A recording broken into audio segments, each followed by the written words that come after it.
assessed on a regular and ongoing basis, nor is there any mechanism for doing so. Very briefly, with respect to privacy, Canada does have an effective federal framework for privacy, but this framework includes some gaps that, in our respectful view, pose challenges for this bill. For example, PIPEDA is limited, our federal privacy law PIPEDA is limited in application to data processing in the course of commercial activity. It is possible and even preferable for a nonprofit entity to become the third-party age assurance provider contemplated by Bill S29, but in that scenario, PIPEDA would not apply. We are also concerned that Bill S209 currently permits the retention, preservation, and disclosure of personal data where required by law. Providers could be legally required to retain and even disclose sensitive personal data to foreign or domestic law enforcement agencies. Nothing in PIPEDA would prevent this. We would therefore urge you to include an expanded set of enforceable privacy safeguards and a requirement for some independent oversight of the application of these within the bill. Those will be my opening remarks for today. I thank you once again for inviting us to appear before you and welcome your questions. Thank you. Thank you. From the National Council of Women of Canada, Penny Rankin. Thank you, Chair. On behalf of the National Council of Women of Canada, I thank you for the opportunity to speak in staunch support for Bill S209. This legislation is urgently needed to protect Canada's children and youth from a digital environment saturated with harmful content, notably pornography, content that now accounts for more than 30% of the global internet traffic, and an industry generated an estimated $97 billion annually. There are approximately 28,000 porn-related searches happening every second. That's 8.4 million if I get 5 minutes of my allotted time. It is particularly disturbing that 21% of these searches target violent, misogynistic, objectifying, and aggressive material. In 2019 alone, Pornhub reported more than 42 billion visits, so many that they boasted if a person began watching the new videos posted that year in 1850, they would still be watching them by year's end. Who wouldn't want to protect children from witnessing non-fatal strangulation and rape videos, two egregious examples of hardcore porn circulating on the net? The average age of first exposure is between 9 and 11 and some younger. 2.7 million Canadian children under the age of 11 are active on the internet. It's simple math to conclude that we are not talking about a handful of children being at risk. Data from Girl Guiding UK that I've shared with you found that 73% of girls believe online pornography damages youth's views of sexual relationships and promotes harmful sexist stereotypes. And girls aged 7 to 10 expressed anxiety about unexpectedly seeing rude images, sometimes triggered by innocent searches for child's toys like My Little Pony and Pokemon. For boys, overexposure has been linked to erectile dysfunction and disturbing thoughts about both sex as well as consent. Do I have to choke her? Are 6 words that starkly reveal how pornography fosters objectification and deep confusion. We need to hear children and their voices, their concerns and struggles. It's their lives after all. Research further confirms the burden of these harms can cause adolescents exposed to pornography experiencing higher rates of anxiety, depression, low self-esteem, distorted body image, and problematic sexual behaviors. The Recovery Alberta handout that I've shared with you adds aggression and delinquency, clearly making this a significant public health concern. Widespread, and dare I say, inaccurate assumptions that Canadian children are doing well are not true, and UNICEF, who do support age verification, paint a very different picture. Canada ranks just 19th out of 36 high-income countries in overall child and youth well-being. Life satisfaction among youth has dropped. Anxiety, depression, bullying, and social isolation are rampant. The report clearly shows that policy responses and protections are failing to meet children's actual needs, especially in relation to digital safety and mental health support. Shifting gears, ratified 35 years ago, Bill S209 aligns Canada with its obligations under UN Convention of the Rights of the Child, with General Comment 20 demanding protection from all forms of digital violence, and Comment 25 calling explicitly for robust age verification measures to protect children from age-inappropriate content. These, along with the 2007 Senate report, Children, Silent Citizens, Effective Implementation of Canada's International Obligations with Respect to the Rights of the Child, urge Canada to step up. It's called Duty to Care. The National Council of Women's Advocacy on this issue has mobilized broad and diverse societal support. Our open letter supporting Bill S-210, the predecessor of S-209, was endorsed by 80 national, regional, and local organizations across Canada, none of whom have withdrawn when presented with S-209. A Leger poll shows that 77% of Canadians support age verification. There is strong, clear public mandate. Passing Bill S-209 is a vital step to fulfilling Canada's legal and moral commitment to children's rights and safety. In the absence of an independent, nonpartisan children's commissioner to defend and protect their rights, the NCWC, along with 80 organizations and many others, are committed to supporting the bill and to envisaging a digital environment where children can learn, grow, and develop free from harm, including exploitation, because that happens. Porn is used to desensitize and educate those trafficked, a disproportionate number of whom are young girls and women. For over 132 years, we have sought to better the lives of women, children, and society. And in the words of our national anthem, we are standing on guard for our children. Thank you. Thank you to all the four witnesses for their opening remarks. We'll now move to questions. I have Senator Batters, Senator Melville-Deschênes, Senator Prosper, Senator Simon, Senator Dillon, Senator Udar, Senator Saint-Germain. Ms. Batters. Thank you. Thank you to all of you for being here and your important evidence that you have given us to help us with this bill. And because we had a more succinct time frame than you might have otherwise expected for your opening statements because of the number of questions that potentially could be posed to you, I wanted to give a couple of you a little bit more chance to respond and give us some more information. And I'd like to start out with Ms. Saint-Germain on that. And I wanted to give you a bit more time. I think you were going to maybe get in a little bit more into discussing the evidence behind the harm that viewing pornography has on children. And I'd like to give you a bit more time to discuss that, please.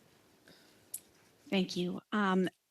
We had made several submissions on previous versions of the bill outlining the evidence that was in play at that point in time, and we can resubmit that information and update it with additional research. There's no question that access to pornography is harmful to children. Yeah. Sure. Yes, that would be very helpful if you could do that. But if you could just give me a couple of top line sort of things, but we would look forward to receiving that additional information. If you could please forward that to the clerk so that all of our committee members could receive it. Yeah. Okay. Would you like to tell me a couple of just top line sort of points of view on that right now? Well, I mean, in terms of operating cybertip.ca, we're hearing, of course, from Canadian children and families on a daily basis. And what we know is that families are struggling, children are struggling with not just the pornography that is circulating online, but also with all of the things that the online world has sort of thrown and thrust parents into the position where they've been the ones who have had to be the only one protecting their child. There has been a lot of discussions, obviously, internationally, et cetera, about the need for online regulation. We strongly support that. This bill is a step in the direction. We obviously need sort of some broad-based regulation in many different areas. And we have clearly the public will is there. Clearly, we have children being harmed on a regular basis, and the cybertip data would back that up. There is a need for us to act. Just a little bit more time. Very quickly. Okay.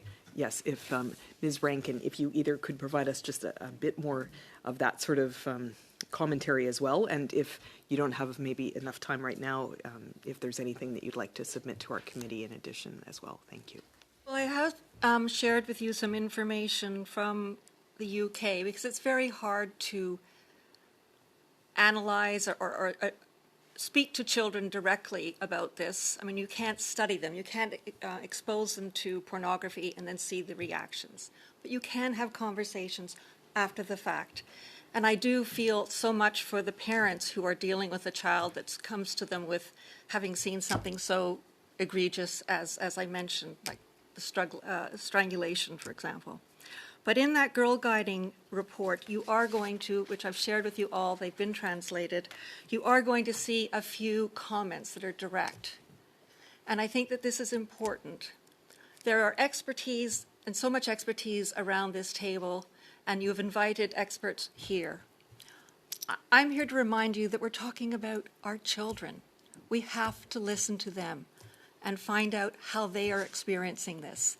And it is true what the UNICEF has come out with in terms of our Canadian youth. They are not doing well. They are struggling. And their relationship and the amount of time they're spending on the internet, their exposure, whether it is through TikTok or just as we've heard other people being exposed to pornography without any desire to look for it, this is devastating to them. Children's brains don't develop fully to be able to notice and have a sense of what they're viewing. I think it's important that we look at other issues, not just the sexuality, but also look at, for girls, the fact that they are now being looked at as objects, for example, by boys. This is what's happening. That statement that I made about, do I have to choke her, is a quote from a friend who works with youth who are struggling with their exposure to pornography and their understanding about what sexuality is about. It is true that girls are, and in society at large, is very much exposed to how women's bodies are presented online. And this is just something that I feel that we need to act on. And as I said before, there is no one standing up. There is no children's commissioner standing up and saying we must do this. And I do suggest that everyone gets in, reviews the document that I mentioned, the Silenced Children from the 2007, which was a study done by the Senate looking at our country meeting its obligations in terms of what we have ratified. Comment 20, Comment 25, and many other conventions that we have signed clearly suggest, well, they don't suggest, they're demanding that we protect our kids. There is duty to care. Yes, about that Senate report, very important topic. Thank you. Senator McBeal-Deschênes. Oui, je vais continuer, Madame Rankin, avec quelques... Yes, Ms. Rankin, a couple of questions for you, if I may. We don't talk much about children. Since I started working on this legislation, I've been wondering why we aren't hearing from children themselves, from the horse's mouth. And yet, loud and clear, we hear the opinions of those that want to protect privacy and also the users of pornography. And of course, we have to protect people's privacy. But I'd like to hear your thoughts on this.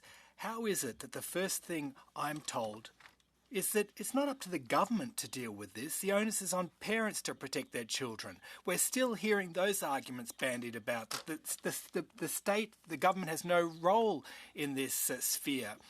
And yet this is the real world. And parents have to ensure, and nowadays, we talk about smartphones and not necessarily computers, but how do parents ensure that cell phones don't have a lot of porn on them? Michael Geese, who's testified here on a number of occasions, who's an expert in the internet from the University of Ottawa, has made that argument and said that it's up to parents to look after this. What do you say to that?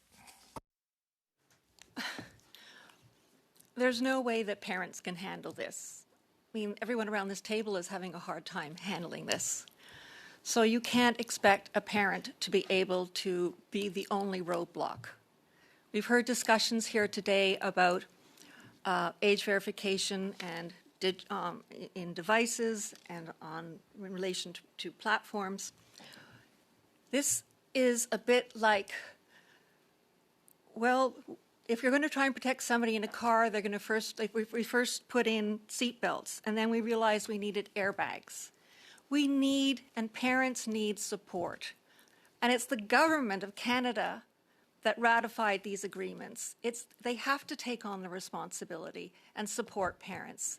They cannot do it alone. And when you're talking about adolescents anyway, you're talking about youth that are out there in the world. Parents aren't following them around day in, day out. Wi-Fi is everywhere, and their exposure is going to happen everywhere. Certainly, parents can, to a certain extent, sit behind their children and put in certain firewalls if you want, but it's not going to be enough. This is like a cancer. You're not just going to use chemotherapy, you're not just going to use surgery, you're not going to just use radiation, you're going to need to support and attack this from as many angles as possible. But it cannot be the parents alone that can do this. It has to come from government. And not only do we need the laws and the implementation, we need the enforcement. And this is critical, because otherwise we'll have ticked off the box that we've done, we're taking good care of our kids, but we will have failed them all the same. And it is clear from the data that I shared from UNICEF that we are failing our kids. Canada has one of the highest rates of suicide amongst adolescents in the whole Western world. And there we're being compared with 38 to 42, depending on which report you look at, of our peer countries in terms of GDP, etc. Our kids have such great opportunities on the net. We do not want to exclude them. I would like to see there being better access in the far north, for example. But I don't want a system that is railroaded by an industry that is in a position to help solve this problem. It was mentioned earlier that Zuckerberg would be able to perhaps do something to help this move forward. But absolutely, parents cannot do it alone. I think all of us have enough trouble just hoping that with our own cell phones that we're protected. So, no, we need help, and we need government, and we need action. Thank you. Senator Prosper? Thank you, Chair, and thank you to all of the witnesses here. I'm trying to, like probably most of us around this table, to understand, I guess, the breadth of what we're trying to deal with in this regard. And in the previous panel, we listened to testimony from Lord Bethel, talking about the efficacy of legislation in the UK, indicating nothing's perfect, but you need, similar to what you mentioned just now, Ms. Rankin, sort of like a host of approaches to deal with this particular issue. One thing that intrigued me in his mention of AI-enhanced pornography. And I believe he said, and I quote him for saying this, he says, it terrifies the hell out of them. Now, I'm just going to put it out there to any witnesses here, if you could elaborate on that. I'm just curious about that concern and the gravity of that concern. Can anyone contribute to what that sort of space looks like in terms of AI-enhanced pornography? Natalie Campbell, go ahead. Thank you. That's a really good question, and as a parent, that is a huge concern of mine as well. I think that when it comes to child safety online, it's not a binary solution. It's not just whether the government needs to do something or parents. It is a holistic approach that's needed. That includes making sure that if we're going to do age checks, that we have considerations for privacy and security, especially in an age where AI technologies are better than ever at collecting our data, our kids' personal data.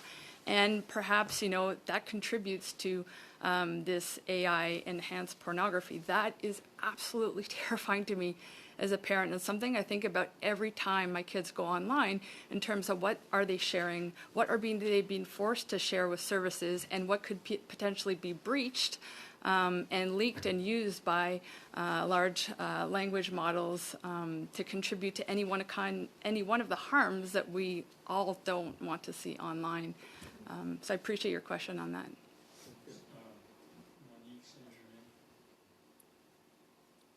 If I could add to that, from the perspective of our organization, the amount of AI generated child sexual abuse and exploitation material has been going up for the past several years in terms of what we are dealing with. We know that this has a tremendous impact on criminal justice mechanisms. We've got law enforcement who are, in some cases not being able to readily tell the difference between the two because the technology is getting so good. And that's on the child sexual abuse side. Obviously, anybody can now be the subject of AI generated pornography that can ruin people's lives. Deepfake adult pornography is a big problem. And then just on that general AI in terms of chatbots that we are now hearing about in the news, and families that are have lost their child who's died by suicide because of encouragements that were given to them by AI chatbots. We're at a very bad place as a society, and we've not done enough, not nearly enough, to help protect our children and to step in and to take the reins back from industry. We have to do that. We can't just keep letting this go. Simons, followed by Senator Dillon, Senator Udar, Senator Saint-Germain. Thank you very much. My questions are for Professor Israel and for Ms. Campbell. There seems to be a contradiction that you've both highlighted between Section 6 of the bill, which would seem to protect an organization that only incidentally and not deliberately provided a service used to search for, transmit, download, store, or access content on the internet, which would seem, Ms. Campbell, the examples you cited, which are really concerning, of small internet cafes or independent networks, and especially for Indigenous people in the North, being captured. So Section 6 would seem to indemnify them. But then we get to Section 12(1)(a), which gives the Governor and Council very wide latitude to specify what is or isn't pornographic material made available for commercial purposes. And I think this is the tension, Mr. Israel, that you were pointing to in your comments. So can you each talk to me a little bit about how we would want to scope this so that people who are sort of innocent third-party providers wouldn't find themselves on the wrong end of this legislation? Can I go first? Sure. So thank you for raising this important question, and that's one of our main concerns when we first looked at this new version of the bill, is that we really do appreciate the efforts to scope out services that are really core functions of the internet, but I think the lack of clarity could leave it, uncertain for some services, and who knows what will happen in a regulation formation process. I think that services that make up the internet's infrastructure, there's so many and they're so vast. So my fear is that by being too vague on who is carved out or exempted from having to comply, that it might wind up scoping in folks in a regulatory process. I think perhaps some clarity around who this does actually apply to would be really helpful, and also making it very clear that this isn't going to prevent people from using our strongest tools for internet security and our own safety and our children's safety, like encryption, that are used by many of the internet's infrastructure services. Please. Sorry. Yeah, we thank you for the question. We share those concerns. We appreciated the inclusion of Section 6 and the intention behind it. We wanted to clarify that the intention behind it was indeed to include, to exclude any site that isn't effectively predominantly being operated for the purpose of circulating explicit sexual material. It shouldn't be capturing. There should be no potential for this to capture social media platforms or just other types of content sharing websites that are where this type of content is only shared as a small fraction of the general what's generally being circulated on these platforms. And then in addition, there's a provision in this in this legislation that would allow for ordering internet service providers to block access to sites that have been found to have infringed the notice requirements. And I think on that front as well, meeting those requirements and implementing those website blocking provisions could be very onerous on small internet providers like ones operating in in the north, or small cafes that operates Wi-Fi networks and could be captured by the definition of ISPs and could be caught by one of these by an order, a very broadly framed order to block access to a site that's been deemed to be infringing. So I think more clarity on that provision, as well as on the exclusion under Section 6, would be welcome. Thank you. Just that they'd be captured for transmitting. It's that if they didn't follow the blocking order, they could be in trouble for that. Yes, precisely. Okay. And yet, we heard in today's testimony, if you were listening earlier, as I believe you were, to the testimony from the European witnesses, who said that it's actually social media sites like X and Meta that are some of the biggest concerns. And I mean, I confess, I myself remain confused about whether they're scoped in or scoped out, given the pretty wide latitude that the regulations allow.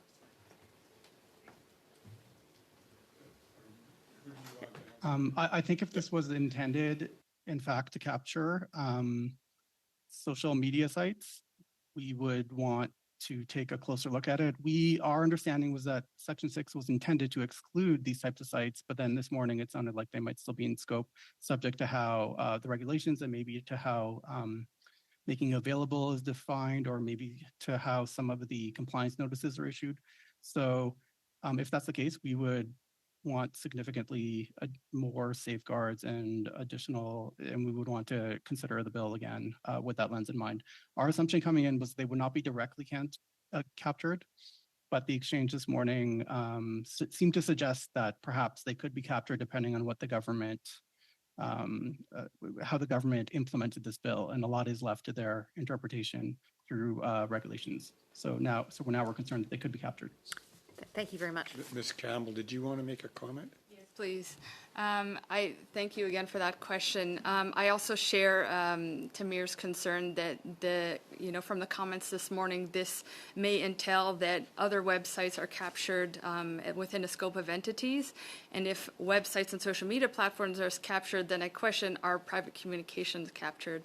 And this is why I think really making it clear that there are protections for use of encryption, private communications, things that our kids rely on to communicate safely online with families. This is crucial. It's a non-negotiable. We need encryption to have safe experiences online. Those protections should be in this bill to help not make sure that we're not taking away people's strongest shield to have safe experiences online. And to the question before about the content blocking, similar to what Tamir just shared, there are dozens of community networks around Canada that help fill in the gaps for underserved communities or communities who have folks that internet is simply unaffordable. I've lived in the Northwest Territories for many years, visited many communities there where this is the reality. And community networks are community-driven solutions that help communities take connectivity in their own hands and bring solutions that meet their own needs. They're in the Arctic. They are in Winnipeg, serving the largest Indigenous population, urban Indigenous population in Canada. They're in Indigenous communities across Canada. The Internet Society has been supporting these types of solutions for many years, and we know how much it is important to communities and to make sure kids can do homework. People can do remote schooling, finding work opportunities online. If any one of these networks were to get a court order for blocking, I was just speaking with North End Connect last week, they'd have to shut down. There's no way they would be able to manage the content blocking orders, let alone the fees to challenge something like this in court. It's not feasible. Thank you very much for flagging that for us. Senator Dillon? Thank you. Thank you to all the witnesses here today as well for being here. I've got a number of questions, but I'll limit it to one given our time here. To Mr. Israel, CCLA has warned about law enforcement accessing customer data from private organizations without adequate safeguards, arguing that police access cases highlight weak retention limits and access controls. As a former law enforcement officer, I'm a little confused with that claim.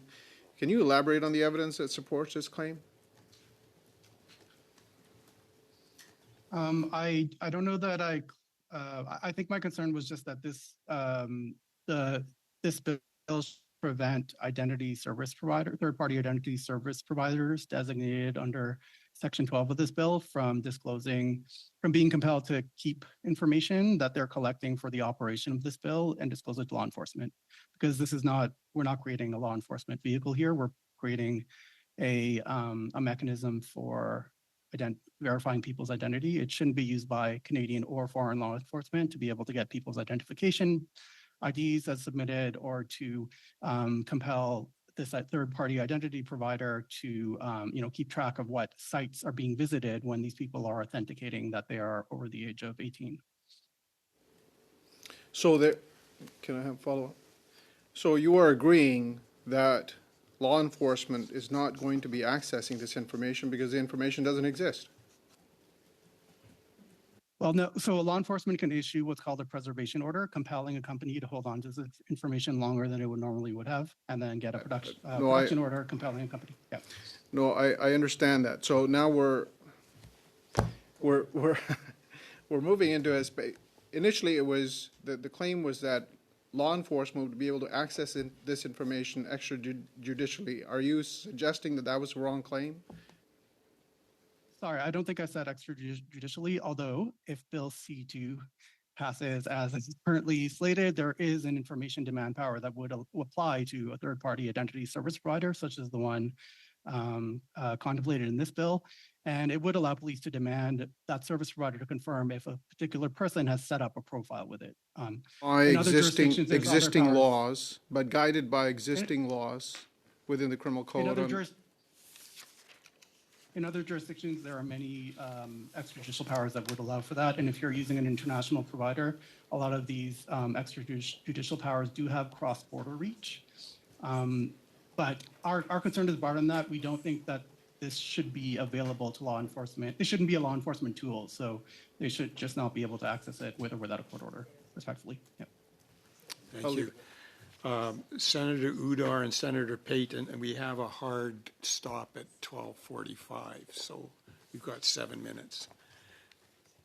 Merci, Monsieur le Président. Merci au... Thank you, Mr. Chairperson, and thank you to the 4 witnesses. We don't have much time. We all have a lot of questions, so I'll just ask one question of Ms. Saint-Germain. In your opinion, what mechanisms should be put in place so that various levels of government, including Indigenous governance bodies that we haven't referred to a lot here, to in fact